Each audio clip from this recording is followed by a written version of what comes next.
കർത്താവായ യേശു ക്രിസ്തുവിന്റെ പരിശുദ്ധമുള്ള നാമത്തിൽ ഞങ്ങൾ സ്നേഹവന്ദനത്തെ ഞങ്ങൾ അറിയിക്കുന്നു. ഇവിടെ അടുത്തുള്ള ദൈവസഭയായ IPC എബനേസർ കൊഴുവല്ലൂർ ദൈവസഭയുടെ ആഭിമുഖ്യത്തിലുള്ളതായ സുവിശേഷ സന്ദേശ യാത്രയാണ് ഈ പകൽക്കാലം ഇവിടെ എത്തിയിരിക്കുന്നത്. നമ്മൾ കേട്ടതുപോലെ എന്താണ് സുവിശേഷം? ദാവീദിന്റെ സന്തതിയായി ജനിച്ച് മരിച്ച് അടക്കപ്പെട്ട യേശു ക്രിസ്തുവിനെ ഓർത്തുകൊള്ളുക, അതാകുന്നു എന്റെ സുവിശേഷം. സുവിശേഷം എന്ന് പറഞ്ഞാൽ നല്ല വർത്തമാനം. എന്താണ് നല്ല വർത്തമാനം? നമുക്കറിയാം, ഒരു ഡിസംബർ മാസം കൂടി ആഗതമാവുകയാണ്.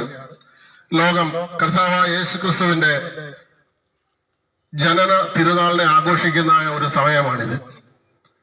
ഏകദേശം 2000 വർഷങ്ങൾക്ക് മുമ്പ് പാലസ്തീന്റെ പച്ച മണ്ണിൽ ജനിച്ചു വീണതായ യേശു ക്രിസ്തുവിനെ കുറിച്ച് സ്വർഗീയ ദൂതന്മാർ ഇപ്രകാരം പറഞ്ഞു: സകല ജനത്തിനും ഉണ്ടാകുവാനുള്ള മഹാസന്തോഷം ഞാൻ നിങ്ങളോട് അറിയിക്കുന്നു. യേശു ക്രിസ്തു ബേത്ലഹേമിൽ നിങ്ങൾക്കായി ജനിച്ചിരിക്കുന്നു. ഞങ്ങളെ കേൾക്കുന്ന പ്രിയപ്പെട്ടവരെ, കർത്താവായ യേശു ക്രിസ്തു ഈ ലോകത്തിൽ മനുഷ്യ അവതാരമെടുത്തത് ഏതെങ്കിലും ഒരു പ്രത്യേക വിഭാഗത്തിന് വേണ്ടി ആയിരുന്നില്ല. കർത്താവായ യേശു ക്രിസ്തു ഈ ലോകത്തിൽ മനുഷ്യ അവതാരമെടുത്തത് ക്രിസ്ത്യാനികളെ രക്ഷിക്കുവാൻ മാത്രമായിരുന്നില്ല. ദൈവത്തിന്റെ വചനം വളരെ വ്യക്തമായും ശക്തമായും വിളിച്ചു പറയുന്നു, സകല മാനവരാശിയുടെയും രക്ഷയ്ക്ക് വേണ്ടിയാണ് കർത്താവായ യേശു ക്രിസ്തു ഈ ലോകത്തിൽ കടന്നു വന്നത്. 33 വർഷക്കാലം പാലസ്തീന്റെ പച്ച മണ്ണിൽ ജീവിച്ച് തന്റെ ജീവനെ കാൽവരിയുടെ ഉന്നതത്തിൽ യാഗമാക്കി തീർത്തത്. വേദപുസ്തകം ഇങ്ങനെ പറയുന്നു, സകല മനുഷ്യരും പാപികളാണ്, ആരും നീതിമാന്മാരില്ല, എല്ലാ മനുഷ്യരും പാപം ചെയ്ത് ദൈവ തേജസ് ഇല്ലാത്തവരായി തീർന്നു. ഒരുപക്ഷെ നിങ്ങൾ പറയും, ഞാൻ പാപിയാണോ? ഞാൻ എന്റെ മതം അനുഷ്ഠിക്കുന്നതായ ആചാരങ്ങൾ, എന്റെ മതം അനുഷ്ഠിക്കുന്നതായ കർമ്മങ്ങൾ ചെയ്ത് ജീവിക്കുന്ന ഒരു വ്യക്തിയാണ് ഞാൻ, എന്നെ പാപി എന്ന് വിളിക്കുവാൻ കഴിയുമോ? പ്രിയ സഹോദര, തിരുവചന പ്രകാരം, വേദപുസ്തക പ്രകാരം ഒരു മനുഷ്യരും നീതിമാനല്ല, സകല മനുഷ്യരും പാപികളാണ്. എന്താണ് പാപം? തിരുവചനത്തിൽ ഇങ്ങനെ വായിക്കുന്നു, അയ്യോ ഞാൻ അരിഷ്ട മനുഷ്യൻ, ഞാൻ ഇച്ഛിക്കുന്ന നന്മയല്ല ഇച്ഛിക്കാത്ത തിന്മയത്രേ ചെയ്യുന്നത്, അത് എന്നിൽ വസിക്കുന്ന പാപ സ്വഭാവമാണ് ഞാൻ ഇച്ഛിക്കാത്ത തിന്മ ചെയ്യുവാൻ എന്നെ പ്രേരിപ്പിക്കുന്നത്. രാവിലെ ജോലിക്ക് കടന്നുപോയി പകൽ അന്തിയോളം പണി ചെയ്യുമ്പോൾ ഒരു മനുഷ്യൻ അവന്റെ പച്ച ശരീരത്തിൽ വിചാരിക്കുക, ഇന്ന് എനിക്ക് കിട്ടുന്നതായ 1000 രൂപ അല്ലെങ്കിൽ 1200 രൂപ അതുമായി ഞാൻ എന്റെ ഭവനത്തിൽ കടന്നു ചെന്ന് അതെന്റെ ഭാര്യയെ ഏൽപ്പിച്ച് സന്തോഷത്തോടുകൂടി എന്റെ ഭാര്യയോടുകൂടി എന്റെ കുഞ്ഞുങ്ങളോടുകൂടി ഈ രാത്രികാലം ചെലവഴിക്കണമെന്ന് വിചാരിക്കുന്ന ഒരു പച്ച മനുഷ്യൻ അവന്റെ ജോലി കഴിഞ്ഞ് അവൻ മടങ്ങിപ്പോകുമ്പോൾ അവൻ ആഗ്രഹിക്കാത്തതായ കള്ളുഷാപ്പിലേക്ക്, ബാറിലേക്ക് അവനെ നയിക്കുന്നുണ്ടെങ്കിൽ അത് അവന്റെ ആഗ്രഹമല്ല, അത് അവനിൽ വസിക്കുന്ന പാപ സ്വഭാവമാണ്. താൻ സ്നേഹിക്കുന്നതായ തന്റെ കുഞ്ഞുങ്ങളുമൊത്ത് ഈ രാത്രികാലം സന്തോഷത്തോടെ ജീവിക്കണമെന്നൊരു മനുഷ്യൻ വിചാരിക്കുമ്പോൾ വൈകുന്നേരം അവൻ അറിയാതെ കള്ളുഷാപ്പിലേക്ക് കടന്നു ചെന്ന് കള്ളു കുടിച്ച് മതോന്മത്തനായി വീട്ടിൽ കടന്നു വന്ന് തന്റെ കുഞ്ഞുങ്ങളെ അവൻ എടുത്തിട്ട് മർദ്ദിക്കുന്നുവെങ്കിൽ, തന്റെ ഭാര്യയെ അവൻ മർദ്ദിക്കുന്നുവെങ്കിൽ അത് അവൻ ആഗ്രഹിക്കുന്നതല്ല, മറിച്ച് അവനിൽ വസിക്കുന്ന പാപ സ്വഭാവമാണ് അതിന് അവനെ പ്രേരിപ്പിക്കുന്നത്. ഈ പകൽക്കാലം ഈ പാപ സ്വഭാവത്തിന് അടിമകളായ ആരെങ്കിലും ഞങ്ങളെ ശ്രദ്ധിക്കുന്നുണ്ടെങ്കിൽ, എന്താണ് നമ്മുടെ പാപത്തിൽ നമ്മെ വിടുവിക്കുവാൻ മതിയായത്? തിരുവചനം പറയുന്നു, സത്യവേദപുസ്തകം ഇങ്ങനെ പറയുന്നു, അവന്റെ പുത്രനായ യേശു ക്രിസ്തുവിന്റെ രക്തം സകല പാപവും പോക്കി നമ്മെ ശുദ്ധീകരിക്കുന്നതാണ്. പ്രിയരെ, ഈ ലോകത്തിലെ യാതൊരു കർമ്മങ്ങൾക്കും യാതൊരു അനുഷ്ഠാനങ്ങൾക്കും മനുഷ്യനെ അവന്റെ പാപത്തിൽ രക്ഷിക്കുവാൻ കഴിയാതെ ഇരിക്കുമ്പോൾ ദൈവത്തിന്റെ വചനം നമ്മെ വിളിച്ചു പറയുന്നു, യേശു ക്രിസ്തുവിന്റെ രക്തത്തിൽ കൂടി മാത്രമേ വിടുതൽ പ്രാപിക്കുകയുള്ളൂ. ഈ നിൽക്കുന്ന, ഇന്നിവിടെ കടന്നു വന്നിരിക്കുന്ന ഞങ്ങളിൽ പലരും ഈ ലോകത്തിന്റെ പാപ സ്വഭാവങ്ങൾക്ക് അടിമകളായിരുന്നു. ക്രിസ്തീയ കുടുംബങ്ങളിൽ ജനിച്ച് വളർത്തപ്പെട്ടവർ ഇതിനകത്തിലുണ്ട്, മറ്റ് വിവാഹങ്ങളിൽ ജനിച്ച് വളർത്തപ്പെട്ടവർ ഇവിടെയുണ്ട്. ഓരോരുത്തരും അവരുടെ മതങ്ങൾ അനുസരിക്കുന്നതായ രീതിയിൽ പല ആചാരങ്ങളും പല അനുഷ്ഠാനങ്ങളും നടത്തി പാപത്തിൽ നിന്ന് വിമോചനം ലഭിക്കുവാൻ വേണ്ടി പല മാർഗങ്ങൾ തേടി അലഞ്ഞവരാണ് ഞങ്ങൾ. എന്നാൽ ഞങ്ങളുടെ മതത്തിന്റെ മാർഗങ്ങൾക്കോ ഞങ്ങളുടെ കർമാചാരങ്ങൾക്കോ ഞങ്ങളുടെ പാപത്തിൽ ഞങ്ങളെ രക്ഷിക്കുവാൻ കഴിയില്ല. കാൽവരി ക്രൂശിലെ യേശു ക്രിസ്തുവിന്റെ രക്തത്താൽ മാത്രമാണ് ഞങ്ങൾക്കൊരു വിടുതലുണ്ടായത്. ഈ പാപത്തിൽ നിന്ന് ഞങ്ങൾ രക്ഷിക്കപ്പെട്ടത്. ആരാണ് യേശു ക്രിസ്തു? 2000 വർഷങ്ങൾക്ക് മുമ്പ് മാനവരാശിയുടെ പാപത്തിന്റെ പരിഹാരത്തിന് വേണ്ടി പാപത്തിന്റെ പരിഹാരത്തിന് വേണ്ടി ബേത്ലഹേമിൽ ഭൂജാതനായി തീർന്ന ജീവനുള്ള ദൈവത്തിന്റെ പുത്രനാണ് യേശു ക്രിസ്തു. നമ്മുടെ പൂർവികരായ ഭാരത മുനിവര്യന്മാർ ഇപ്രകാരം പാടി: തമസോമ ജ്യോതിർഗമയ, മൃത്യോമ അമൃതം ഗമയ, സത്യം അസത്യോമ സദ്ഗമയ. എന്താണ് അതിന്റെ അർത്ഥം?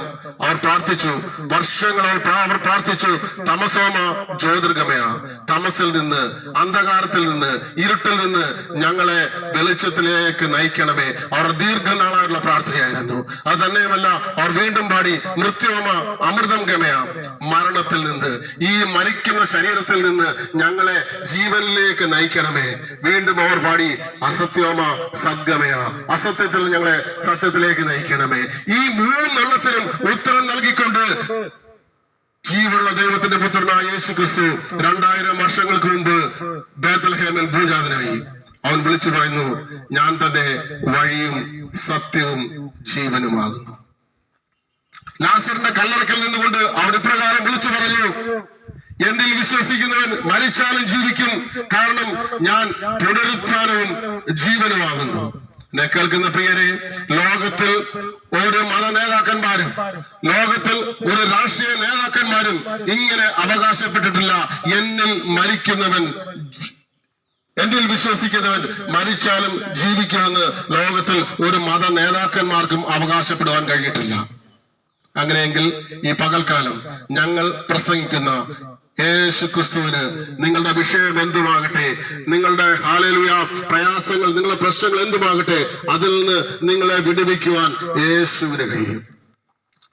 വേദപുസ്തകം പ്രകാരം പറയുന്നു, മറ്റൊരുത്തലും രക്ഷയില്ല, നാം രക്ഷിക്കപ്പെടുവാൻ ആകാശത്തിന്റെ കീഴിൽ മനുഷ്യരിൽ നൽകപ്പെട്ട വേറെ ഒരു നാമവുമില്ല. നമ്മളെ രക്ഷയിലേക്ക് നയിക്കുവാൻ നമ്മൾ മറ്റൊരിടം തേടി പോകേണ്ട കാര്യമില്ല.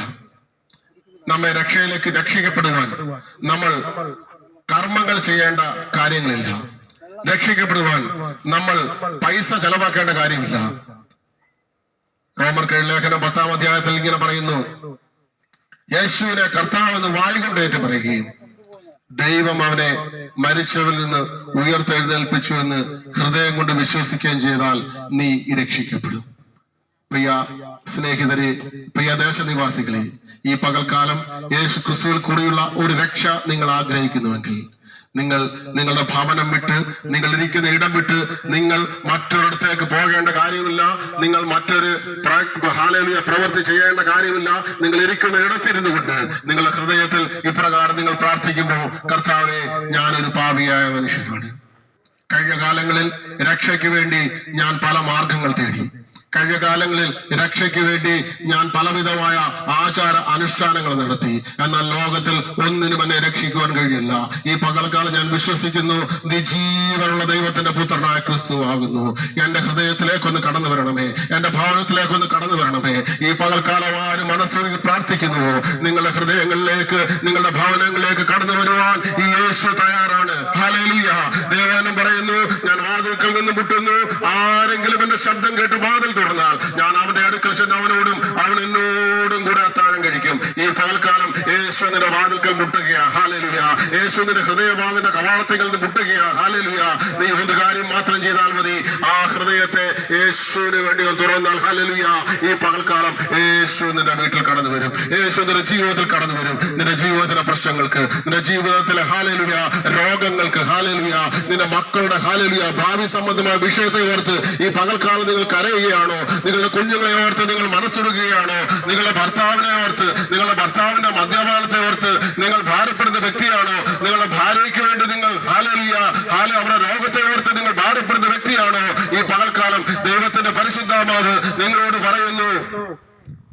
യേശുവിനെ നിങ്ങൾ സ്വീകരിച്ചാൽ അവൻ എല്ലാ പ്രശ്നത്തിനും ഉത്തരമാണ്.